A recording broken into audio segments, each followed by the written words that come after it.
ചെക്കൻ്റെ കല്യാണം. ഏറ്റവും പ്രിയപ്പെട്ടവരിൽ പ്രിയപ്പെട്ട റെനയുടെ കല്യാണം.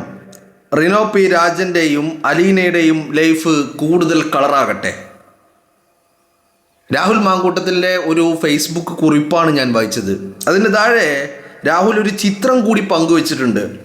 ഈ പറയുന്ന റെനോയുടെ വധുവിൻ്റെയും കൂടെ വിവാഹ വേദിയിൽ നിൽക്കുന്ന ഒരു ഫോട്ടോയാണ്, ഒരു ചിത്രമാണ് രാഹുൽ പങ്കുവച്ചിട്ടുള്ളത്. അപ്പോൾ ഈ ചിത്രം ഇന്നലെ പങ്കുവച്ചതാണ് രാഹുൽ തൻ്റെ സോഷ്യൽ മീഡിയയിൽ. ആ സോഷ്യൽ മീഡിയയിൽ ഇതിന് താഴെ പല രീതിയിലുള്ള സഖാക്കളുടെ കുരുപൊട്ടൽ.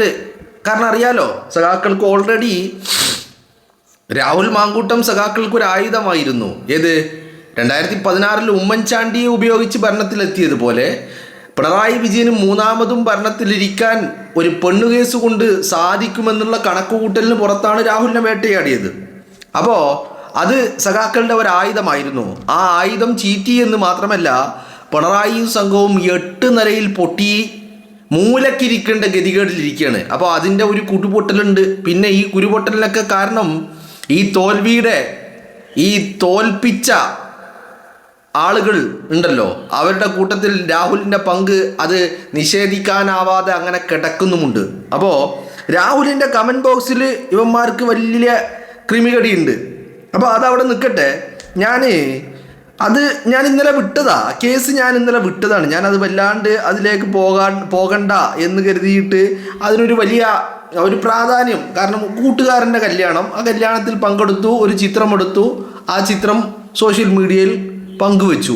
ഇത്രേ ഞാൻ അതിന് കണ്ടുള്ളൂ. അപ്പോഴാണ് ഇന്നലെ ഇതിൻ്റെ കമൻറ്റ് ബോക്സ് കൃത്യമായി പരിശോധിച്ചിട്ടുണ്ടായിരുന്നത്. അപ്പോൾ സ്വാഭാവികമായിട്ട് സാധാരണഗതിയിൽ രാഹുൽ എന്ത് വിഷയത്തിലിട്ട് കഴിഞ്ഞാലും അതിൻ്റെ താഴെ തെറി വിളിക്കാൻ ഈ കൃമികീടങ്ങൾ ഉണ്ടാവാറുണ്ട്. അപ്പോൾ അതങ്ങനെ ഞാൻ അങ്ങ് വിട്ടു. കാരണം രാഹുലെ അത് മൈൻഡ് ചെയ്യുന്നില്ല, പിന്നെ നമ്മളായിട്ട് അത് മൈൻഡ് ചെയ്യേണ്ട കാര്യമില്ല എന്ന് ഞാൻ ഇങ്ങനെ കരുതി നിൽക്കുമ്പോഴാണ് ഇന്ന് സഖാക്കളുടെ ചില സൈബർ ഗ്രൂപ്പുകളുണ്ടല്ലോ, ആ ഗ്രൂപ്പുകളിലും ഇതിനേക്കാൾ അധിക്ഷേപത്തിൻ്റെ അങ്ങേയറ്റം എന്നൊക്കെ പറയുന്ന രീതിയിൽ ഇപ്പോൾ റെനോയുടെ ഭാര്യയെയും പോലും അധിക്ഷേപിക്കുന്ന രീതിയിലുള്ള കമൻറ്റുകളും ചില കാട്ടിക്കൂട്ടലുകളും ചില കാർഡുകളും ചില വക്രീകരണങ്ങളും ചില പോസ്റ്റുകളും ഒക്കെ ഞാൻ കാണാനിടയായത്. അപ്പം ഞാനിതിങ്ങനെ കണ്ടപ്പോൾ ഞാൻ അതിന് മറുപടി കൊടുക്കാൻ ആഗ്രഹിച്ചിട്ടില്ല. കാരണം അവറ്റകളുടെ സംസ്കാരം അത്രയേ ഉള്ളൂ എന്നറിയാവുന്നത് കൊണ്ട് അവറ്റകളോട് ഈ പോത്തിൻ്റെ കാതിൽ വേദം ഓതിയിട്ട് കാര്യമുണ്ടോ എന്ന് ചോദിച്ചതുപോലെ ഇവറ്റകൾക്ക് പോയിട്ട് നമ്മൾ വേദം പറഞ്ഞു കൊടുത്തിട്ട് കാര്യമില്ലല്ലോ. അപ്പോൾ അതുകൊണ്ട് ആ വഴിക്ക് പോകണ്ടെന്ന് കരുതി. പക്ഷേ ചിന്തിക്കുമ്പോൾ ഇവന്മാർക്ക് രാഹുലിനോടുള്ള ദേഷ്യം എത്രത്തോളമാണ് എന്നുള്ളത് ഇവരുടെ ഈ സൈബർ ഇടങ്ങളിലെ സംസാരങ്ങളിൽ നിന്ന് നമുക്ക് മനസ്സിലാകാൻ സാധിക്കും.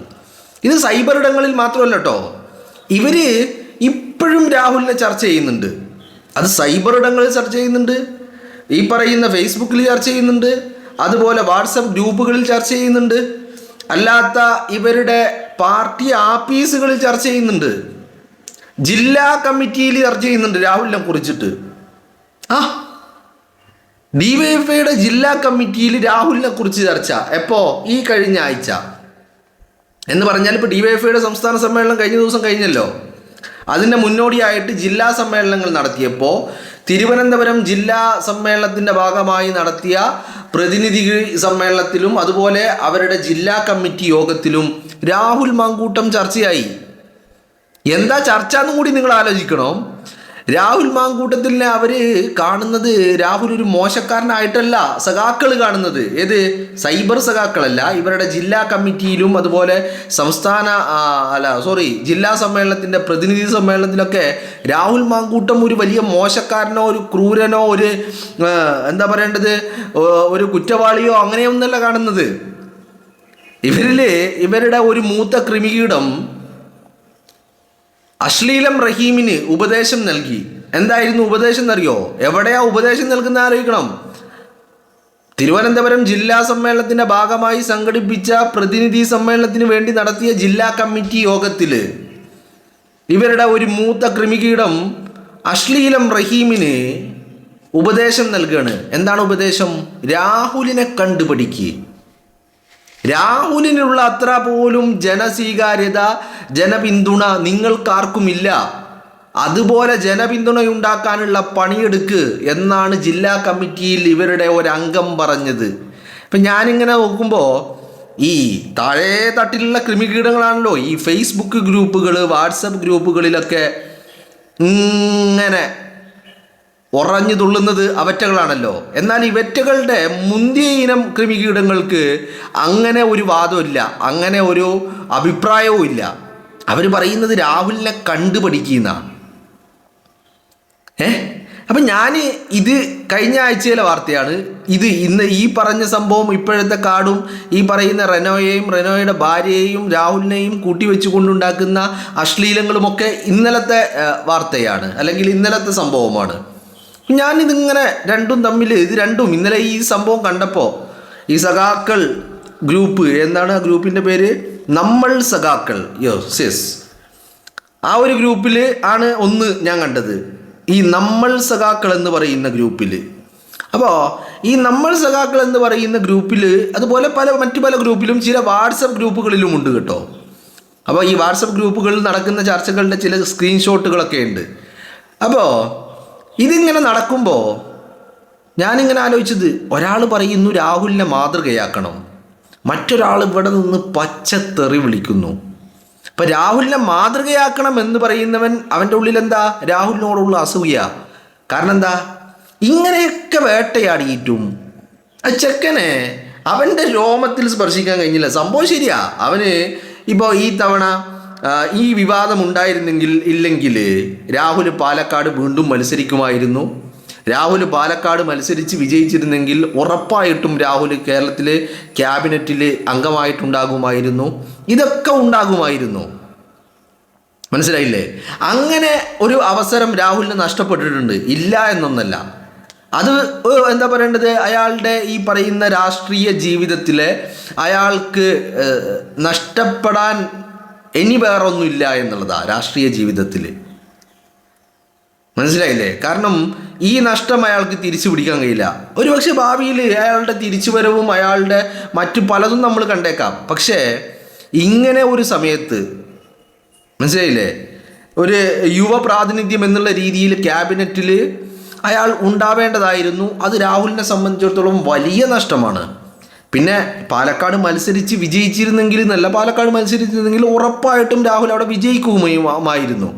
അപ്പോൾ ആ കാര്യത്തിലൊന്നും തർക്കം ഉണ്ടായിരുന്നില്ല. അപ്പോൾ അത് ഈ വേട്ട കൊണ്ട് എന്തുണ്ടായി എന്ന് ചോദിച്ചാൽ ഇതൊരു നഷ്ടം തന്നെയാണ്, അതില്ലെന്നൊന്നും പറയാൻ കഴിയില്ല. പക്ഷേ അത് നഷ്ടമാണെങ്കിലും മത്സരിക്കാതിരുന്ന രാഹുലിൻ്റെ ജനപ്രീതിക്ക് ഒരു കോട്ടവും സംഭവിച്ചിട്ടില്ല എന്നല്ല, ആ ജനപ്രീതി കുത്തനെ വർദ്ധിച്ചിട്ടേ ഉള്ളൂ എന്നുള്ളതാണ് അതിൻ്റെ അടിസ്ഥാനപരമായ കാര്യമെന്ന് പറയുന്നത്. ഇപ്പം രാഷ്ട്രീയക്കാരനെ സംബന്ധിച്ചിടത്തോളം രണ്ടും വേണം.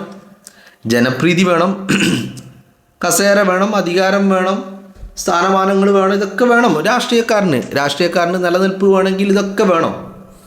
അതിൽ ഒന്ന്, ഒരു കോട്ടവും സംഭവിക്കാതെ ആ ഗ്രാഫ് ഉയർന്നു തന്നെ നിൽക്കുന്നുണ്ട്.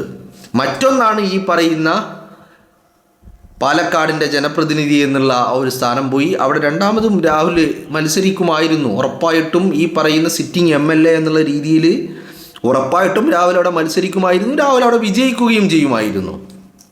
പക്ഷെ അതാണ് നഷ്ടമായത്. അപ്പോൾ സഖാക്കളെ സംബന്ധിച്ചിടത്തോളം രാഹുലിനെ മാതൃകയാക്കണമെന്ന് പറയുന്നവനും അസൂയയാണ്. കാരണം ഇത്രയൊക്കെ പണിയെടുത്തിട്ട് രാഹുലിനെ തൊടാൻ സാധിച്ചില്ല എന്ന് പറഞ്ഞാൽ മത്സരിക്കാതെ അയാൾ പുറത്തു പോയി, അത് ശരി തന്നെ.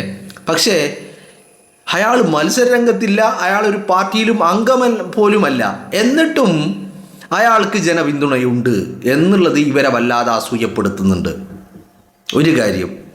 പിന്നെ ഇപ്പുറത്തുള്ള രണ്ടാമത്തെ കൂട്ടർ, ഈ പറയുന്ന നമ്മൾ സഖാക്കൾ, അതുപോലെ എന്താണ് എന്ത് സ്കോഡാ, എന്തൊരു സ്കോഡ് ഞാൻ മറന്നുപോയി, ഗ്രൂപ്പിൻ്റെ പേരാണ് ഒരു സ്കോഡ് എന്നാണ് അവസാനത്തത്, പിന്നെ മുമ്പത്തേത് ഒരു സ്ഥലപ്പേരാണ്. അപ്പോൾ അതും ഈ സഖാക്കളുടെ സൈബർ ഗ്രൂപ്പാണ്. അപ്പോൾ ഇത്തരം സ്കോഡ് അല്ലെങ്കിൽ ഈ പറയുന്ന നമ്മൾ സഖാക്കൾ അല്ലെങ്കിൽ അങ്ങനെ പലതും, ഇതിലൊക്കെയുള്ള ആളുകൾക്ക് രാഹുലിനോട് തീരാത്ത പകയുണ്ട്. കാരണം വെട്ടി നുറുക്കിയിട്ടും ആ മനുഷ്യൻ എന്തായി എഴുന്നേറ്റ് നിന്നു എന്നുള്ളതാ. മനസ്സിലായില്ലേ? അപ്പോൾ അയാളുടെ ആ ഒരു പിന്തുണ, ജനപിന്തുണ, അത് തകർക്കാൻ കഴിയാത്തതിൽ ഇവർക്ക് വലിയ എന്തുണ്ട്, രോഷമുണ്ട്. അതാണ് എന്ത് ചെയ്താലും എന്ത് പറഞ്ഞാലും എന്തൊക്കെ സംഭവിച്ചാലും എല്ലാം അധിക്ഷേപങ്ങളാണ്, തെറിവിളികളാണ്, പിന്നെ അങ്ങനെ പലതുമാണ്. അപ്പോൾ ഞാൻ ആ കമൻറ്റ് ബോക്സ് വായിക്കാത്തത് എനിക്കത് ഇഷ്ടമില്ലാത്തത് കൊണ്ടാണ്. കാരണം നമ്മൾ ഇഷ്ടപ്പെടുന്നൊരു വ്യക്തി, ആ വ്യക്തിയെ ബാക്കിയുള്ളവർ തെറി വിളിക്കുന്നത് കാണുമ്പോൾ സ്വാഭാവികമായിട്ടും നമുക്കൊരു വിഷമം ഉണ്ടാവുമല്ലോ. ആ വിഷമത്തിൻ്റെ പുറത്ത് തന്നെയാണ് ഞാനത് വായിക്കാതിരിക്കുന്നത്. കാരണം ഞാൻ ഇതൊക്കെ ശ്രദ്ധിക്കാറുണ്ട്. ഞാൻ ഇപ്പോൾ വായിച്ച് നോക്കിയിട്ടാണ് നമുക്കിതൊക്കെ മനസ്സിലാവുന്നത്, അതൊരു കാര്യം. പക്ഷേ അതൊരാവർത്തി കൂടി വായിച്ച് അത് നിങ്ങളെ കേൾപ്പിച്ച് അതിന് താല്പര്യമില്ല എന്നുള്ളതാണ് ഞാൻ പറഞ്ഞത്. അപ്പോൾ ഞാനിങ്ങനെ ആലോചിച്ച് നോക്കുമ്പോൾ എന്താണെങ്കിലും ഇവർ മാതൃകയാക്കണമെന്ന് പറഞ്ഞ് ഉപദേശം കൊടുക്കുമ്പോഴും രാഹുലിനോട് അസൂയയാണ്, രാഹുലിനെ തെറി വിളിക്കുമ്പോഴും രാഹുലിനോട് പകയാണ്, വൈരാഗ്യമാണ്, ദേഷ്യമാണ്. എന്ന് പറഞ്ഞാൽ ഒരു പാർട്ടിയിലില്ലാത്ത വ്യക്തി, പ്രാഥമിക അംഗത്വത്തിൽ നിന്ന് പോലും പുറത്താക്കപ്പെട്ട വ്യക്തി, ഒരു സ്ഥാനമാനങ്ങളും ഇല്ലാത്ത ഒരു വ്യക്തി, ഒന്നുമല്ലാത്ത ഒരു വ്യക്തിയോട്, ഒരു സാധാരണക്കാരനായ ഒരു മനുഷ്യൻ, അത്രയേ ഉള്ളൂ ഇപ്പോൾ രാഹുൽ.